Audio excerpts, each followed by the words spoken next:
اگرچہ جمیل اس بات کو سوچ کر کے مطمئن ہو گیا تھا کہ وہ زلیخا سے مل کر کے اس سے سیدھی سیدھی بات کرے گا اور اسے یہ بات بتا دے گا کہ وہ اصل میں جمیل ہے اور جس کو مار گرایا گیا ہے اور جو مر گیا ہے وہ اصل میں سیٹھ قاسم تھا، لیکن یہاں پر جمیل اس بات کو لے کر کے پھر پریشان ہو گیا کہ اگر وہ یہ بات زلیخا سے کرے گا تو زلیخا کبھی بھی ایک ایسے شخص کو اپنے شوہر کے طور پر قبول نہیں کرے گی جو کہ کسی کا قاتل ہو اور جس کے گلے پر کسی کا خون ہو، کیونکہ زلیخا غربت میں رہنا پسند کر لے گی، زلیخا مشکل حالات سے گزرنا پسند کر لے گی، لیکن جمیل کا ساتھ وہ کبھی بھی نہیں دے گی۔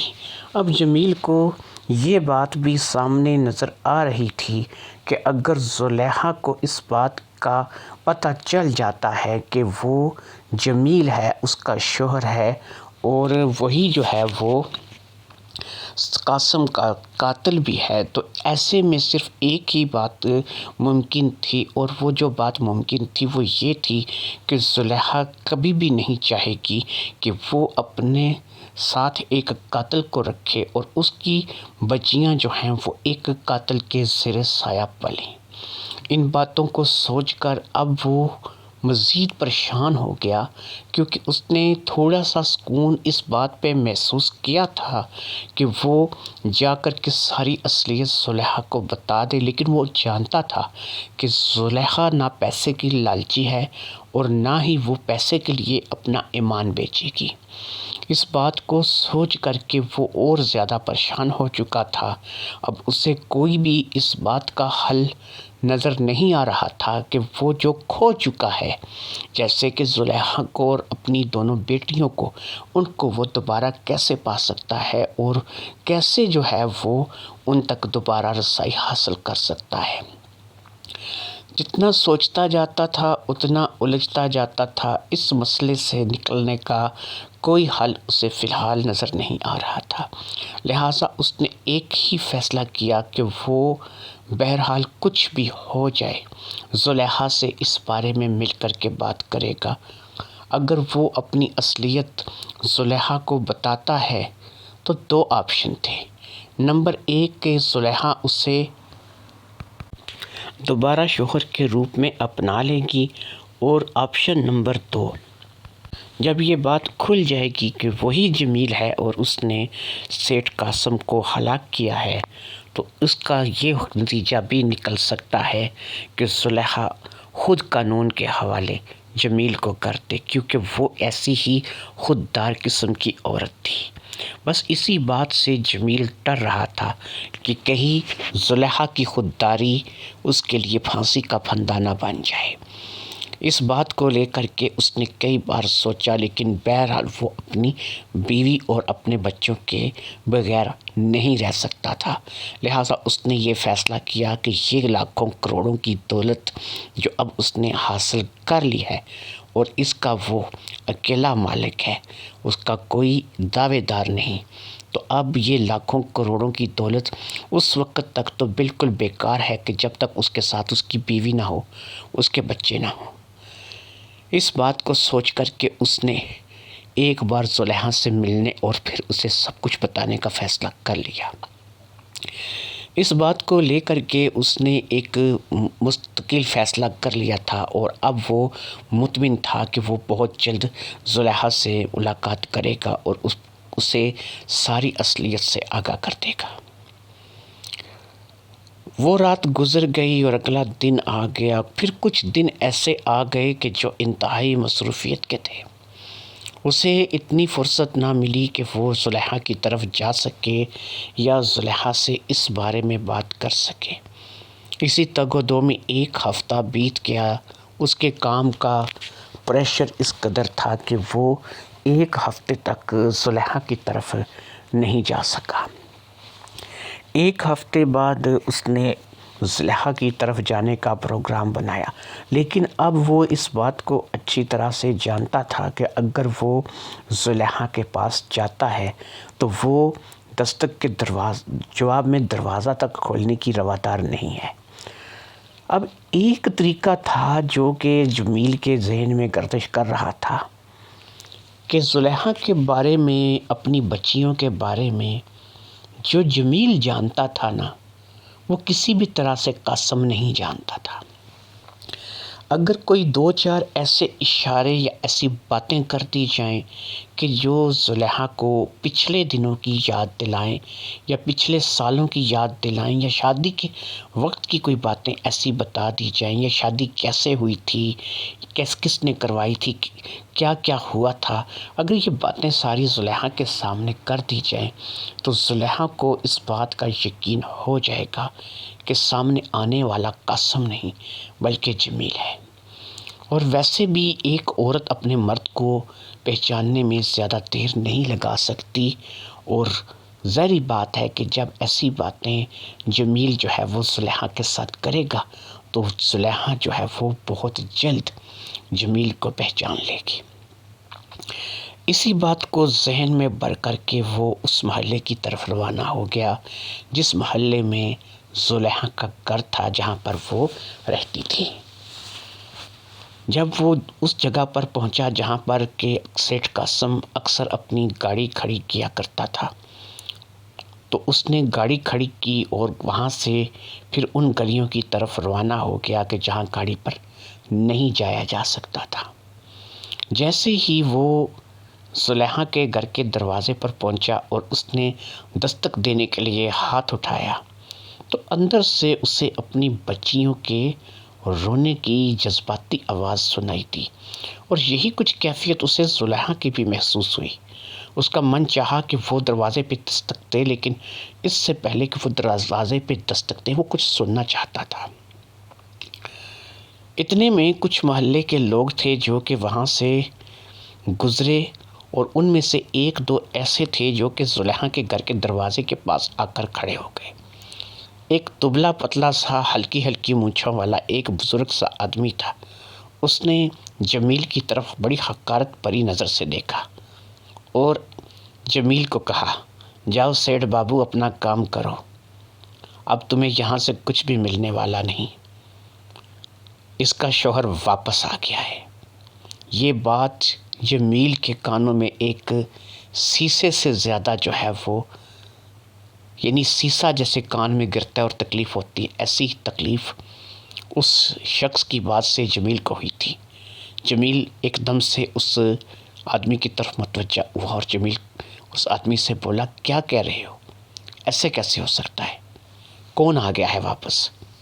تو اس نے کہا، بابو اس کا شوہر واپس آ گیا ہے، وہ بھی آیا ہے تم سے تقریباً 1 گھنٹہ پہلے۔ ہاں یہ ہے کہ وہ کچھ زخمی ہے، اس کی حالت ٹھیک نہیں ہے، لیکن بہرحال وہ اب واپس آ گیا ہے۔ بہتر یہی ہے کہ اس وقت یہ خاندان پریشانی میں ہے، تم واپس چلے جاؤ، ہم بھی اسے دیکھنے کے لیے آئے ہیں کہ جو موت کو ہرا کر کے واپس آ گیا ہے۔ جمیل چاہتا تھا کہ وہ دروازے پہ دستک دے، اندر جائے، پوچھے کون ہے جو کہ اس کی جگہ لینے آ گیا ہے، سیٹھ قاسم؟ لیکن ایسا کیسے ممکن ہے؟ سیٹھ قاسم کو تو جہاں سے دھکا دیا گیا تھا اس کے بچنے کے امکانات بہت کم تھے۔ پھر یہ کون تھا؟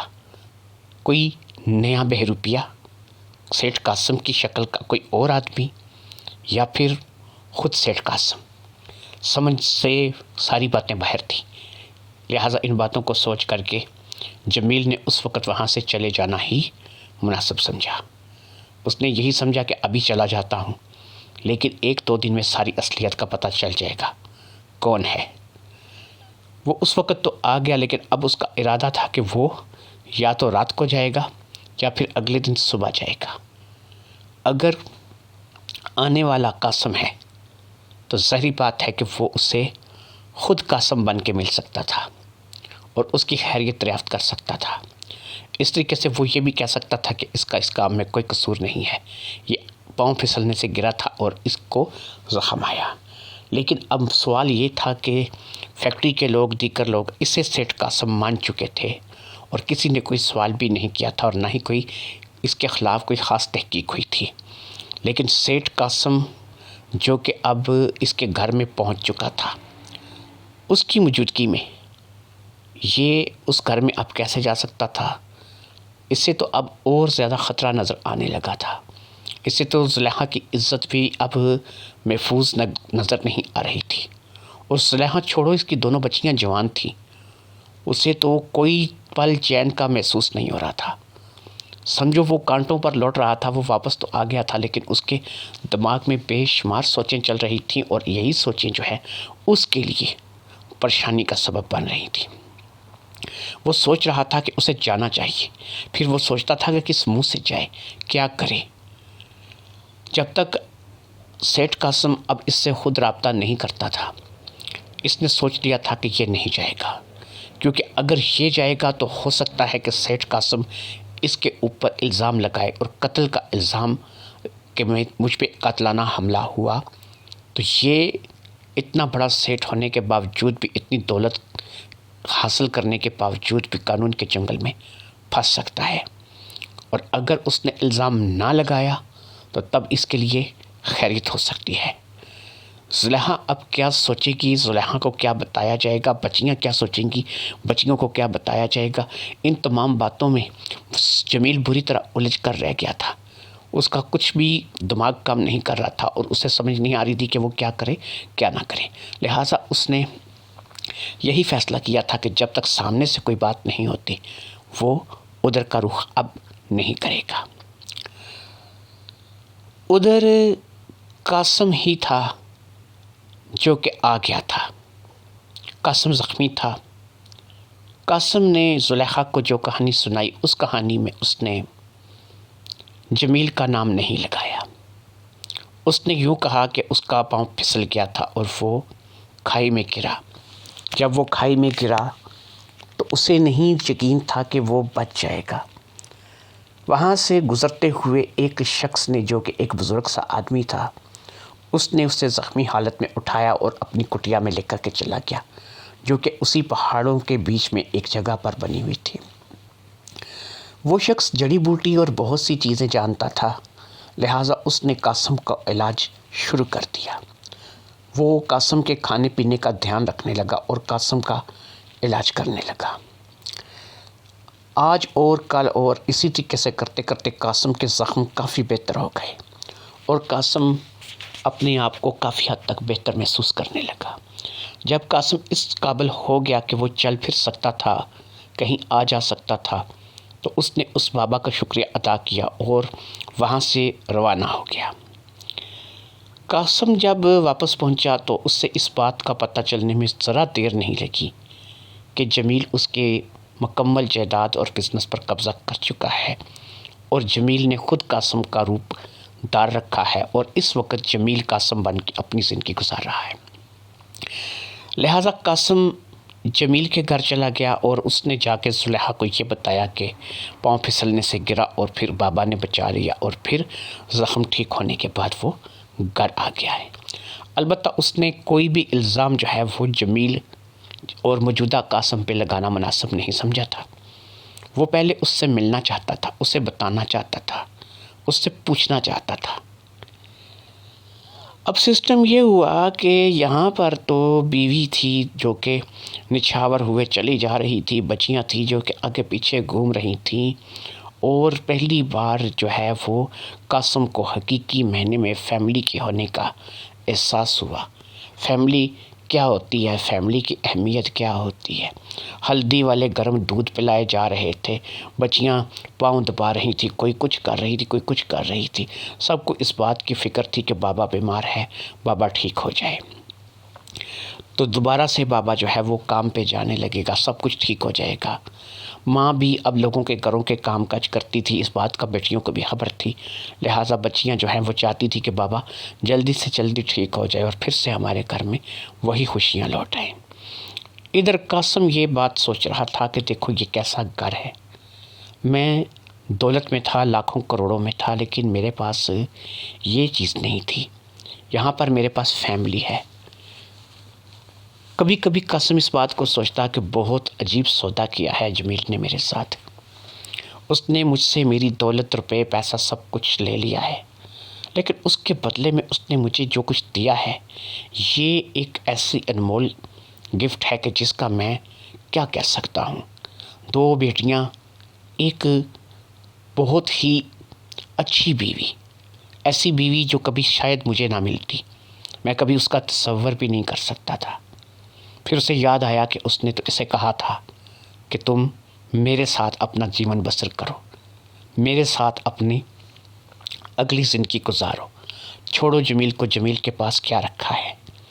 تو اس عورت نے ان باتوں کو قبول نہیں کیا تھا، بلکہ کوئی جواب ہی نہیں دیا تھا، مگر اپنے رویے سے اس بات کو ظاہر کیا تھا کہ اسے قاسم کی یہ بات بہت بڑی ناگوار گزری تھی۔ دن گزرتے رہے اور قاسم جو ہے وہ ٹھیک ہو گیا۔ مکمل صحت یابی کے بعد قاسم نے دوبارہ سے اب مزدور کی حیثیت میں دوبارہ سے فیکٹری میں جانے کا ارادہ کیا۔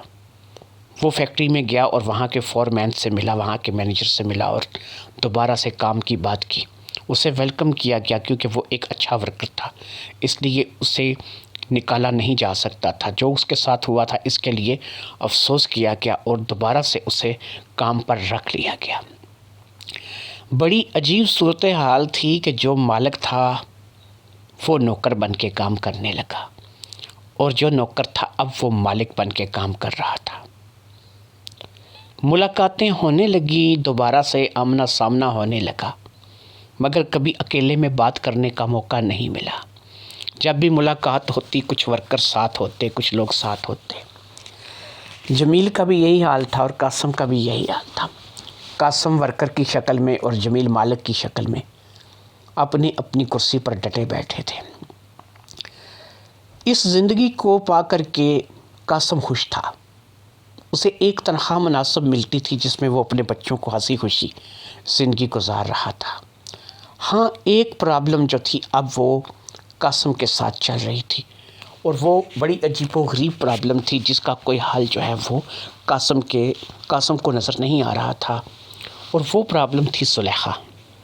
زلیخا بیوی ہونے کے حق جتاتی تھی، قاسم کے پاس آنے کی کوشش کرتی تھی، لیکن قاسم شوہر ہونے کا حق اسے دے نہیں سکتا تھا کیونکہ اس سے اچھی طرح سے علم تھا کہ وہ اس کا شوہر نہیں ہے، لہٰذا وہ اس سے اس معاملے میں دور رہتا تھا۔ اس میں وہ ایک چیز کو بہانہ بناتا تھا کہ ابھی اس کی صحت مکمل طور پر ٹھیک نہیں ہے، اسے چکر آنے لگتے ہیں۔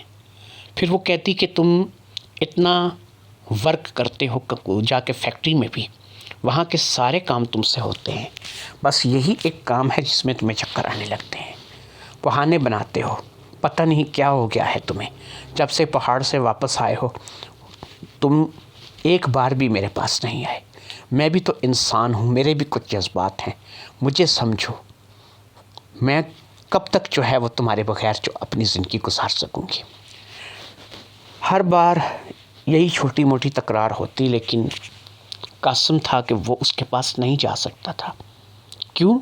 قاسم کوئی شریف آدمی نہیں تھا، لیکن اس حادثے نے اس سے واقعی شریف بنا دیا تھا، اندر سے توڑ دیا تھا۔ پہلے وہ کبھی کبھار باہر مہینے میں 1-2 بار چلا جایا کرتا تھا، لیکن اب تو اس کا یہ بھی من نہیں جاتا تھا۔ اور پھر سب سے بڑی بات یہ ہے کہ اس کام کے لیے اس کے پاس پیسے ہوا کرتے تھے۔ وہ 40,000 50,000 ہزار لاکھ روپے ایک رات میں ان لوگوں پر لٹا آتا تھا، لیکن اب اسے پتا تھا کہ اس کی ایک محدود تنخواہ ہے، اس تنخواہ کے اندر اس نے گزارا کرنا ہے۔ اس کی 2 بیٹیاں ہیں جن کی خواہشات ہیں، جوتی، کپڑا، سامان۔ اس کی بیوی ہے جو خوشی غمی کے لیے، ہر قسم کے معاملات کے لیے اس سے پیسوں کی طلبگار ہے۔ اس کا گھر کرائے کا ہے، مکان ہے، بل ہے، بجلی ہے، گیس ہے، اخراجات ہیں، تو یہ سب کچھ وہ پورے کرے گا تو کہاں سے کرے گا؟ اس لیے عیاشی کا ٹائم تو نہیں تھا بھائی، اب اس کے پاس عیاشی کے لیے کوئی وقت نہیں تھا۔ اس غربت نے اسے اس کام سے بھی سدھار دیا تھا اور وہ اس کام سے بھی باز آ چکا تھا۔ وقت گزرتا رہا، وہ فیکٹری جاتا رہا اور مزدور کی طرح کام کرتا رہا، اور پھر قاسم، جمیل جو قاسم بنا ہوا تھا، وہ بھی اپنی جگہ ڈٹا رہا، لیکن یہ دولت اس کے لیے سکون لے کر کے نہیں آئی تھی۔ اس کا سکون مکمل طور پر سے چھن گیا تھا۔ اب اس نے کچھ گولیاں دوائیاں کھانی شروع کر دی تھیں، کیونکہ وہ تھوڑا سا ذہنی مریض بن چکا تھا۔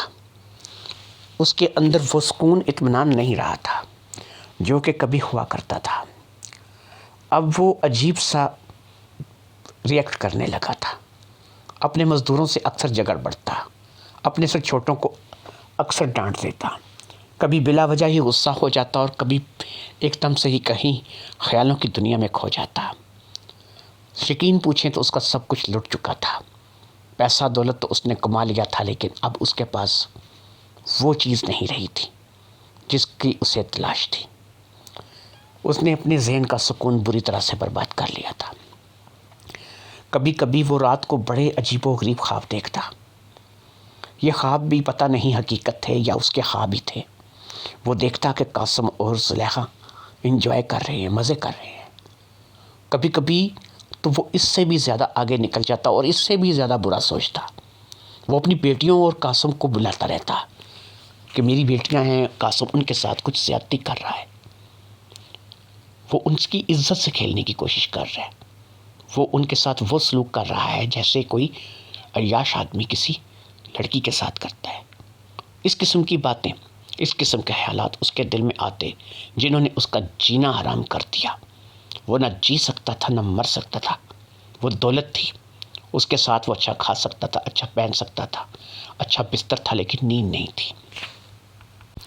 انہی سوچوں نے اسے توڑ کر رکھ دیا تھا۔ وہ بے حد پریشان تھا۔ جیسا کہ آپ کو بتایا، وہ اپنی بیوی کو لے کے کبھی قاسم کو جوڑتا، کبھی اپنی بچیوں کو لے کے قاسم کو جوڑتا، اور ادھر قاسم تھا تو وہ ان چیزوں سے دور تھا۔ اس نے نہ تو زلیخا کو ہاتھ لگایا تھا اور نہ ہی اس نے کبھی بچیوں پر بری نظر ڈالی تھی۔ وہ بچیوں کو اپنی بچیوں کی طرح ہی سمجھتا تھا، ان سے اسی طریقے سے ہنسی مذاق کرتا تھا اور اسی طریقہ وقت گزارتا تھا جیسا کہ ان کا باپ اگر ہوتا تو ان کے ساتھ وہی وقت گزارتا۔ اور زلیخا تھی تو اسے تو گلہ شکوہ تھا کہ اب قاسم تو اس کے پاس بھی نہیں جاتا۔ جب سے وہاں سے واپس آیا ہے، قاسم نے اسے اس حوالے سے بلا نہیں چھوڑ دیا ہے۔ پہلے تھا تو قاسم جو کہ مطلب اب قاسم تو قاسم، اصل تو قاسم ہی ہے نا، جمیل جو ہے وہ قاسم اور قاسم جمیل بن چکا ہے۔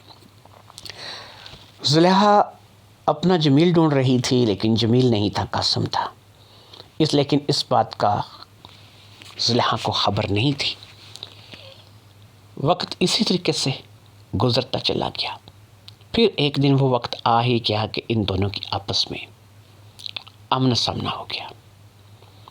یہ ایک ایسا وقت تھا کہ یہ آمنا سامنا ہوا بھی تھا تو مرضی سے ہوا تھا، یعنی پیغام بھیج کر کے جمیل نے قاسم کو بلوایا تھا۔ قاسم جو کہ اس وقت فیکٹری میں کام کر رہا تھا، اس نے اپنا کام وہیں پر روکا۔ مالک کے حکم کو کون ٹال سکتا تھا؟ لہٰذا وہ مالک کے دفتر میں چلا گیا۔ دفتر میں داخل ہوتے ہی جمیل نے سارے دروازوں کو خود اٹھ کر کے اچھی طرح سے بند کیا تاکہ یہاں پر جو بات ہو وہ آواز باہر نہ جا سکے۔ اب اس نے قاسم کو، جو کہ اصل مالک تھا، اپنے سامنے کرسی پر بیٹھنے کے لیے کہا اور خود مالک کی کرسی پر بیٹھ گیا۔ اب اس نے بات شروع کی۔ اس نے کہا، دیکھو قاسم، تمہیں پتہ ہے کہ تم قاسم ہو اور میں جمیل ہوں۔ مجھے پتہ ہے کہ میں نے کیا کیا ہے، میں نے جو بھی کیا ہے میں نے غلط کیا ہے، لیکن میں تم سے ایک گزارش کروں گا۔ ایک بات کو لے کر کے میں بہت دنوں سے پریشان ہوں۔ تم اس بات کو میری کو سمجھنا، تم کوشش کرو کہ تم میرے گھر سے نکل جاؤ، تم وہاں میرے گھر میں نہ رہو۔ میں نہیں چاہتا کہ تم میری بیوی کے پاس رہو، میری بچیوں کے پاس رہو۔ مجھے اپنی بیوی کو لے کر کے، اپنی بچیوں کو لے کر کے بہت پریشانی ہے۔ جب سے تم وہاں اس گھر میں گئے ہو، میں ایک بھی رات سکون کی نیند سو نہیں پایا۔ لہٰذا میں نے تمہیں اسی لیے بلایا ہے کہ تم جتنی جلدی ہو سکے وہاں سے نکل جاؤ. بس ایک مدد کرو میری کہ تم وہاں سے نکل جاؤ اور میری بیوی کو اور میری بچیوں کو ہمیشہ ہمیشہ کے لیے بھول جاؤ. اب قاسم تھوڑا سا مسکرایا. اس نے کہا کون سی تمہاری بیوی اور کون سی تمہاری بچیاں؟ وہ تو بیوی بھی میری ہے اور بچیاں بھی میری ہیں. اگر تم کہتے ہو کہ وہ تمہاری بیوی اور تمہاری بچیاں ہیں تو اس بات کو تمہیں ثابت کرنا ہوگا، جو کہ تم ثابت نہیں کر سکو گے. تم چاہتے ہو کہ اب میں ایک ایسی زندگی کہ جس میں مجھے اطمینان ہے، میں مزدوری کرتا ہوں، میرے پاس میری بیوی ہے، میری بچیاں ہیں، میرا گھر ہے، تو میں ان خوشیوں کو چھوڑ کر چلا جاؤں. چلو تمہاری بات کو تھوڑی دیر کے لیے میں مان لیتا ہوں. میں یہاں سے چلا جاؤں. کہاں جاؤں؟ کس گھر جاؤں؟ کس جگہ جاؤں؟ میرا سب کچھ تو تمہارے پاس ہے. ہاں، ایک چیز ہو سکتی ہے، تم نے میرے ساتھ جو کیا میں نے کسی کو بتایا نہیں. تم یہ کرو کہ میرے ساتھ پھر سے جگہ ایکسچینج کر لو.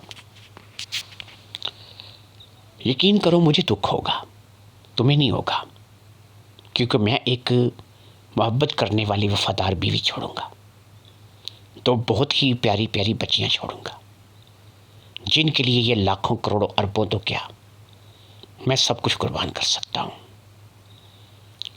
جو محبت ان چند دنوں میں مجھے وہاں سے ملی ہے، میں اس محبت کے لیے سب کچھ چھوڑ سکتا ہوں. اس لیے اس بات کو اپنے ذہن میں رکھو کہ اگر تم میرے ساتھ جگہ ایکسچینج کر لو گے، میرا سب کچھ مجھے واپس مل جائے گا. پھر بھی فائدے میں تم رہو گے، فائدے میں میں رہوں گا. مجھے فائدہ ہوگا صرف دولت کا، تمہیں جو فائدہ ہوگا وہ انمول ہے، اس کی کوئی قیمت نہیں ہے. اس لیے اگر تم میرے ساتھ ابھی جگہ ایکسچینج کر لو، آج کر لو، کل کر لو، 1 ماہ بعد کر لو، 1 سال بعد کر لو، یقین کرو مجھے دولت کی کوئی ہوس نہیں رہی. میں 2 وقت کی سوکھی روٹی کھا کر بھی خوش ہوں، کیونکہ میرے پاس وہ دولت ہے جو کہ میرے دل کو ایک اطمینان دیتی ہے.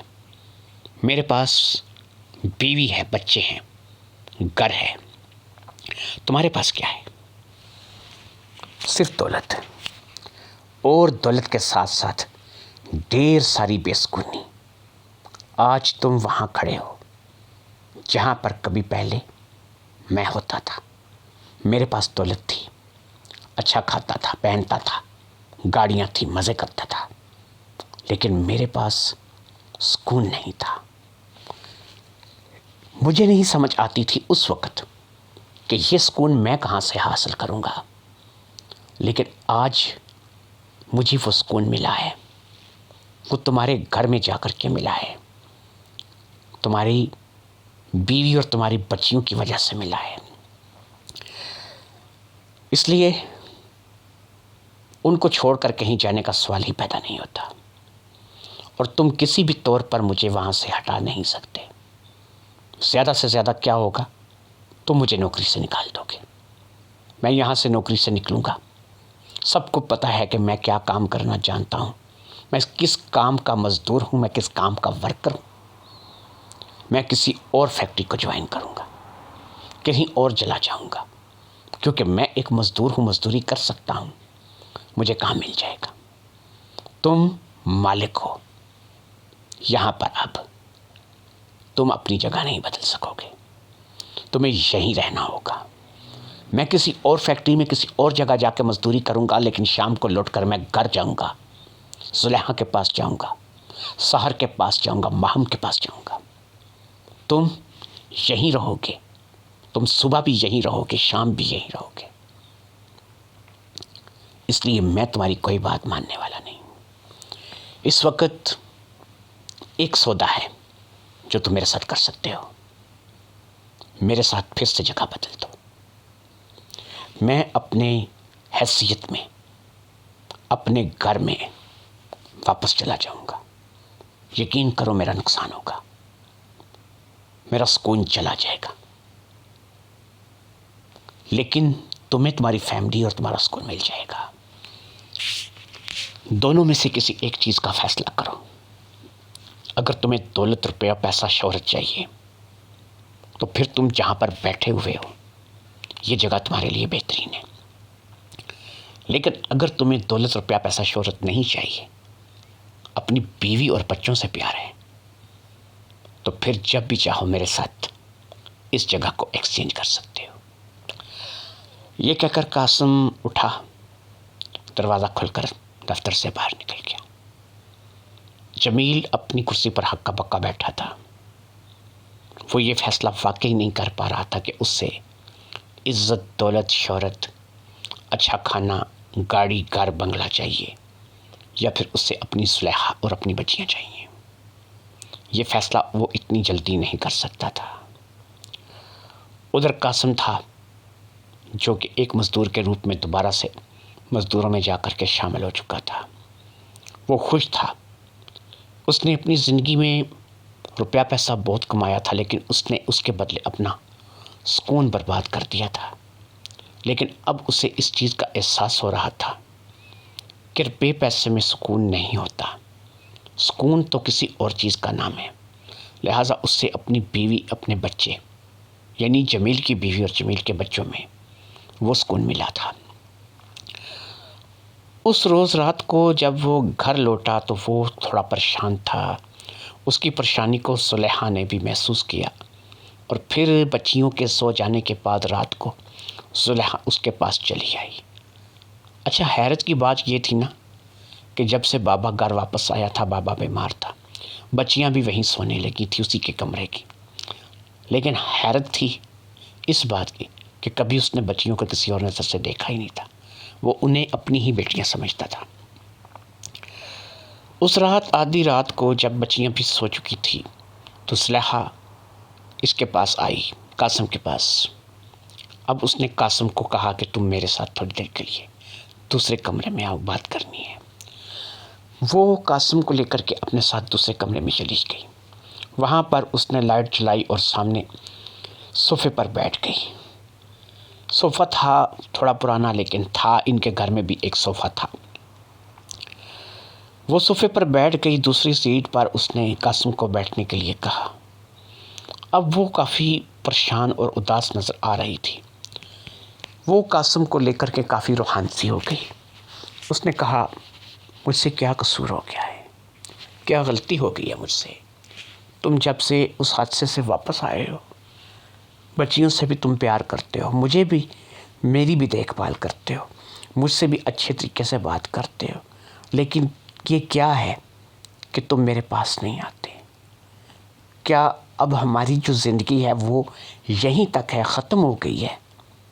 ابھی تم بھی اچھے ہاتھ سے ہو، میں بھی اچھی ہاتھ سے ہوں، میری عمر ہی کیا ہے، 35-36 سال کی میں ہوں، تم 40 سال کے ہو، تو کیا تم اب میرے پاس اسی عمر میں آنا چھوڑ دو گے؟ کیا تمہیں اس چیز کا احساس نہیں ہے کہ ہم دونوں میاں بیوی ہیں اور میاں بیوی کے کچھ تقاضے ہوتے ہیں؟ قاسم ساری بات سنتا رہا، لیکن اب اس کے پاس کیا جواب تھا وہ سمجھ نہیں پا رہا تھا، سوچ نہیں پا رہا تھا۔ اس نے اپنے دل کو کڑا کیا اور آخر کار اس نے ایک فیصلہ کر لیا۔ اس نے یہ فیصلہ کر لیا کہ وہ اپنی اصلیت زلیخا کو بتا دے گا۔ لہٰذا اس نے اس فیصلے کے بعد اپنے اندر ایک سکون سا محسوس کیا۔ پھر اس نے زلیخا کو مخاطب کیا۔ اس نے کہا، زلیخا، میں تمہارے قابل نہیں ہوں، میں تمہارے پاس نہیں آ سکتا، تم جو کچھ چاہتی ہو میں تمہارے ساتھ نہیں کر سکتا، اب یہ ممکن نہیں ہے، ہمارے درمیان ایسا اب کچھ نہیں ہو سکتا۔ زلیخا حیرت سے قاسم کی بات کو سن رہی تھی۔ اس نے کہا، کیوں نہیں ہو سکتا؟ تم میرے شوہر، میری 2 بیٹیوں کے باپ ہو، تو پھر ہمارے درمیان ایسا کیوں نہیں ہو سکتا؟ قاسم نے ایک ٹھنڈی سانس لی اس نے کہا زلیخا اس لیے یہ سب کچھ نہیں ہو سکتا کہ ان تمام باتوں کے لیے میرا جمیل ہونا بہت ضروری ہے، جو کہ میں نہیں ہوں۔ کیا مقصد ہے تمہارا؟ زلیخا ایک دم سے چونک کر بولی، تم جمیل نہیں ہو، یہ کیا مقصد ہے؟ کیا بات کر رہے ہو تم؟ مجھے تمہاری بات کی سمجھ نہیں آ رہی۔ اس نے کہا زلیخا سنو، میں اب جو تمہیں بتاؤں گا اس بات کو غور سے سنو۔ جب میں یہ بات تمہیں ساری بتاؤں گا تمہیں اس بات کی سمجھ آئے گی۔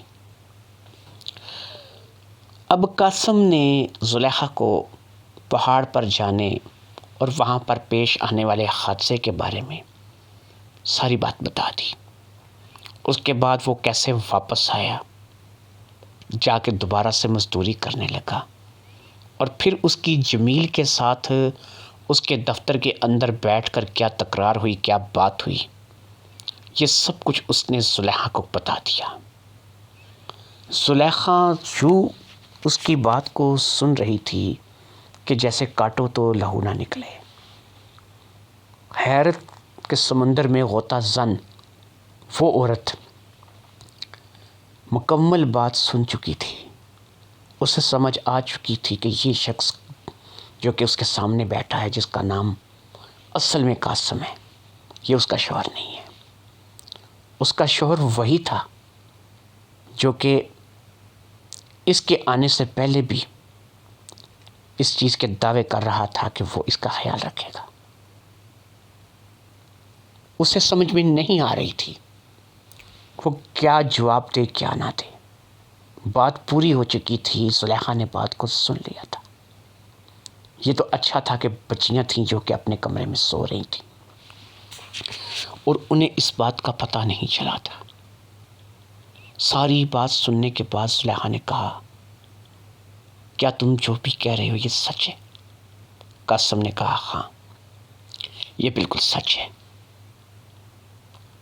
میں نے تمہیں جو بھی بتایا ہے اس کا ایک ایک حرف سچ ہے، لیکن میں نے تمہیں یہ سب کچھ بتایا ہے، اس بات کا اب جمیل کو پتہ نہیں ہے۔ اگر تم یہ سارا تماشا اپنی آنکھوں سے دیکھنا چاہتی ہو تو پھر تم ایسا کرو کہ تم کبھی میرے ساتھ، جمیل کے ساتھ کوئی ملاقات کر لو، کوئی ایسی ملاقات جس میں تم سن سکو، میں جمیل کے ساتھ بات کر سکوں اور جمیل مجھے جواب دے سکے، لیکن جمیل کو اس بات کا علم نہ ہو کہ تم وہاں موجود ہو۔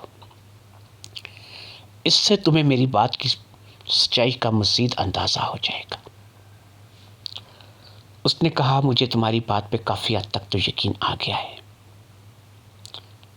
تم نے جو کہا ہے مجھے اس پہ یقین آ رہا ہے، لیکن میں اس وجہ سے پریشان ہوں کہ میرا شوہر صرف پیسے کے لیے، دولت کے لیے، اس جھوٹی شان و شوکت کے لیے کس کام میں پڑ گیا ہے، اور پھر اس نے جو تمہارے ساتھ کیا، تم اگر واپس آئے ہو تو تمہیں پولیس کے پاس جانا چاہیے۔ پولیس کے پاس جاؤ اور ان کو بتاؤ کہ تم اصل میں سیٹھ قاسم ہو۔ وہ جمیل کو پکڑیں گے، کوئی نہ کوئی تو بات ایسی ہوگی کہ جہاں پر یہ ثابت ہوگا کہ تم اصل ہو اور وہ نقل ہے۔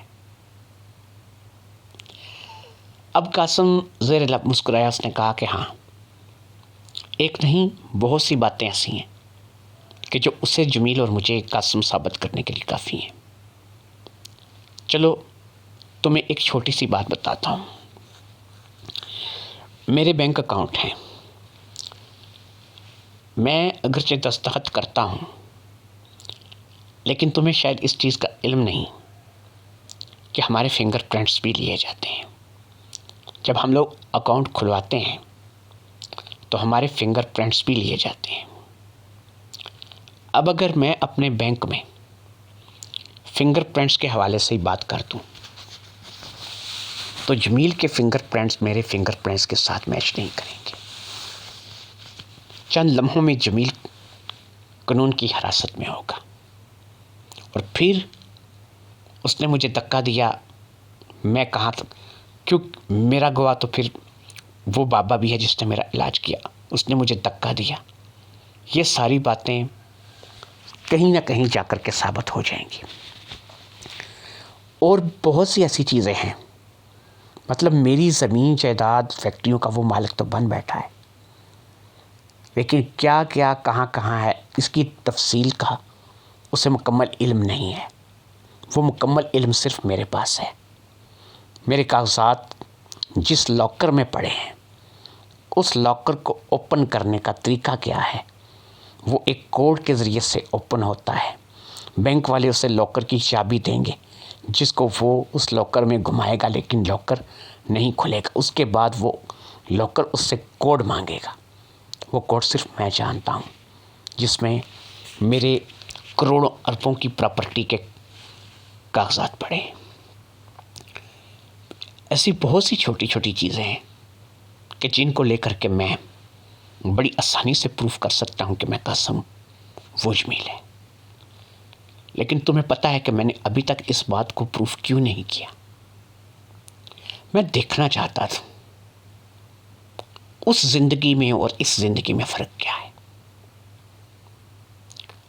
میں جب واپس آیا، جس طریقے سے تم لوگ مجھ سے ملے، میرا خیال رکھا،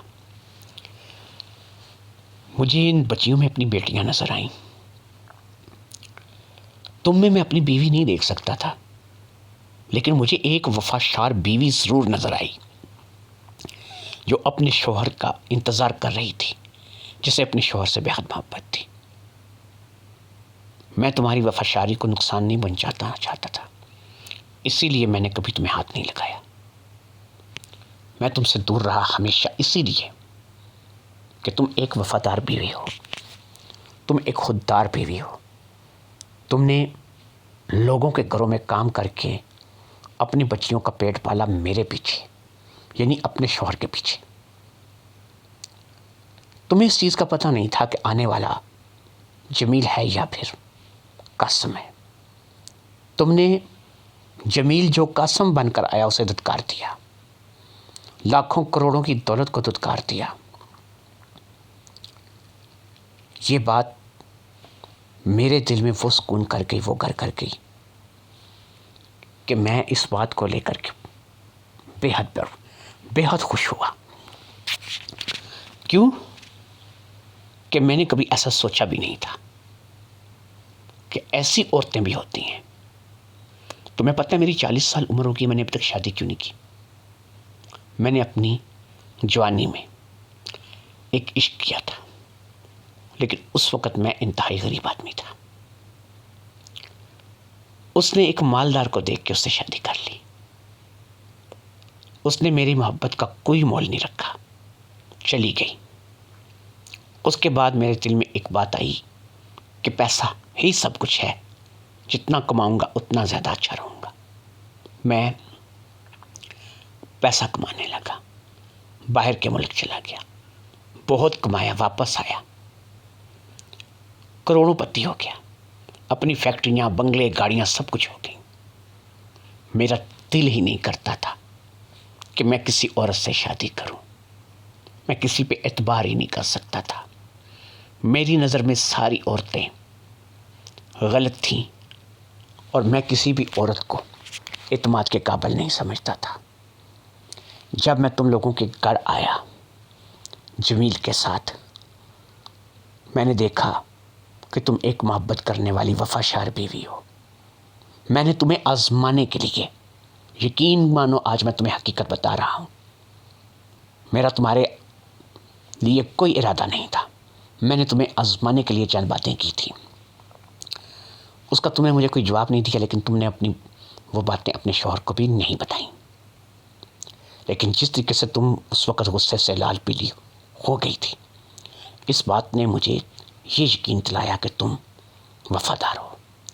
لیکن ابھی بھی مجھے شک تھا کہ شاید یہ مکمل وفاداری نہ ہو. لیکن جب جمیل سیٹھ قاسم بن کے تمہارے پاس آیا اور تم نے اس کے ساتھ جو سلوک کیا، اور پھر جب میں آیا واپس تو تم نے مجھے اپنا شوہر سمجھ کے میرے ساتھ جو سلوک کیا، مجھے اس نے خرید لیا۔ اسی لیے میں نے جمیل کو یہ بات کہی ہے کہ اب ایک ہی چیز ہو سکتی ہے، میں ساری باتیں بھول جاتا ہوں، تم نے میرے ساتھ کیا کیا، میرے ساتھ جگہ تبدیل کر لو، میرے ساتھ جگہ تبدیل کر لو، میں دوبارہ سے سیٹ قاسم بن جاتا ہوں، اپنی اصلیت میں آ جاتا ہوں، تم جمیل بن کے اپنے گھر آ جاؤ۔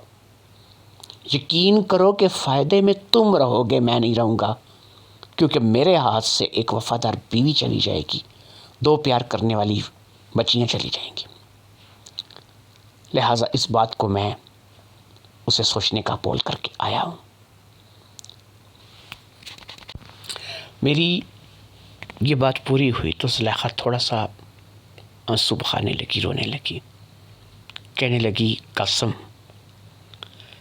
یقین کرو میں نے غربت میں زندگی گزاری ہے اور میں نے بہت پریشانیاں کاٹی ہیں، میں نے بھوک افلاس میں اپنی زندگی گزاری ہے، لیکن میں نے کبھی اپنی خود مختاری کا سودا نہیں کیا۔ تم قاسم ہو، یہ تم نے تسلیم کیا ہے، لیکن جمیل ہے، وہ یہ کب تسلیم کرے گا؟ اسے اس بات کو تسلیم کرنا ہوگا، کیونکہ اگر وہ اس بات کو تسلیم نہیں کرے گا تو اس کا مطلب یہ ہے کہ اسے واقعی دولت، عیش و عشرت ہم لوگوں سے زیادہ عزیز ہیں۔ لہٰذا اب یہ ہے کہ مجھے تمہاری اصلیت کا تو پتہ چل چکا ہے، میں بھی تمہارے ساتھ اب اس دن کا انتظار کروں گی کہ جب جمیل اس بات کو تسلیم کرے گا کہ وہ جمیل ہے اور تم قاسم ہو۔ ٹھیک ہے، جاؤ، جا کے سو جاؤ، اور میں بھی سو جاتی ہوں۔ آج مجھے میرے سوال کا جواب مل گیا ہے کہ تم میرے پاس کیوں نہیں آتے۔ مجھے اب کوئی اعتراض نہیں ہے، تم نے اپنی مریادہ کو قائم رکھا ہے، تم اپنی حد نہیں بھولے، تم میرے شوہر جمیل کا روپ دھار کر بھی اپنی مریادہ میں، اپنی حد میں رہے ہو۔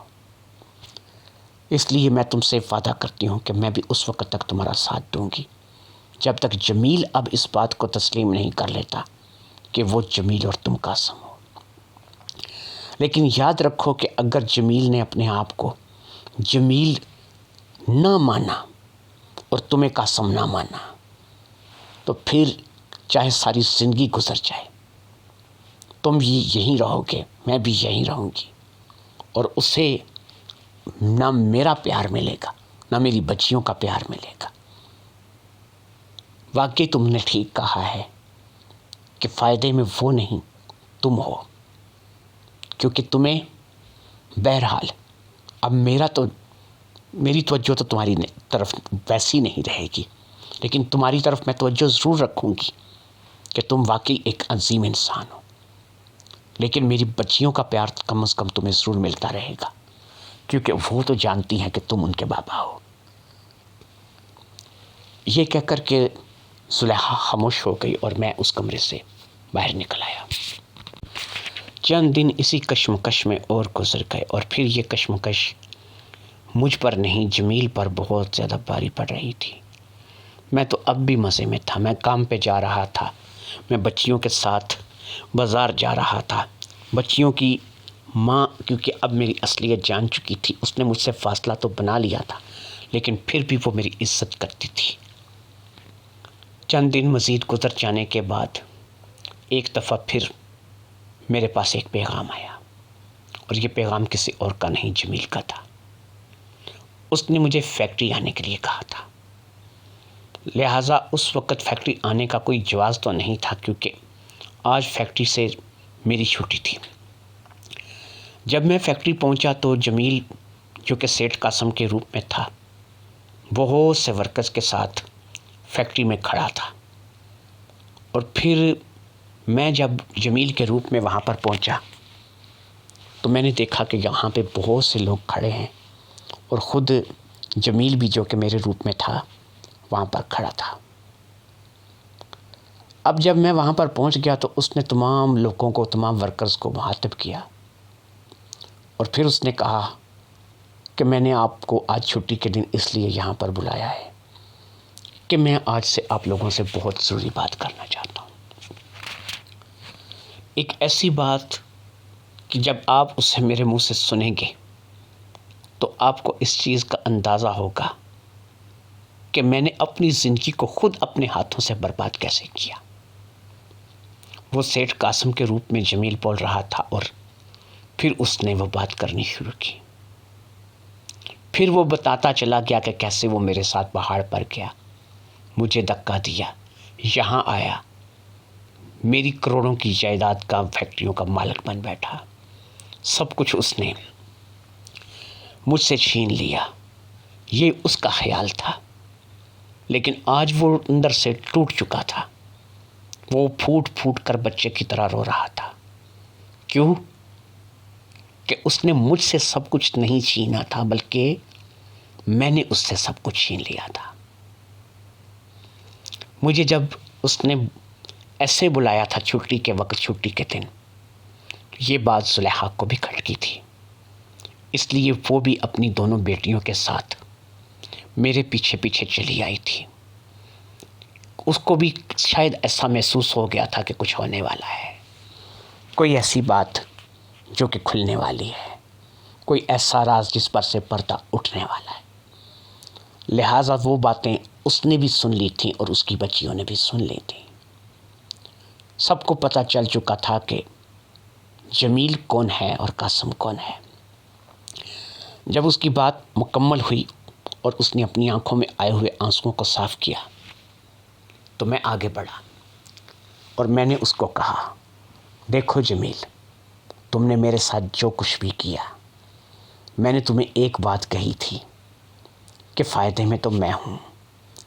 مجھے تو ایک محبت کرنے والی بیوی مل گئی, 2 پیاری پیاری بچیاں مل گئیں. تم نے میرے اس کے بدلے مجھ سے کیا لیا؟ یہ دولت, زمین, جائیداد, جس میں انسان کا ذہن کا سکون ہی نہیں ہے. میرے پاس سب کچھ تھا لیکن ذہن کا سکون نہیں تھا. وہ تو مجھے تمہارے گھر سے ملا, تمہاری بچیوں کی شکل میں ملا, تمہاری وفادار خود مختار بیوی کی شکل میں ملا. آج ایک بات میں بھی تمہیں بتانا چاہتا ہوں, تمہاری بیوی پاک دامن ہے.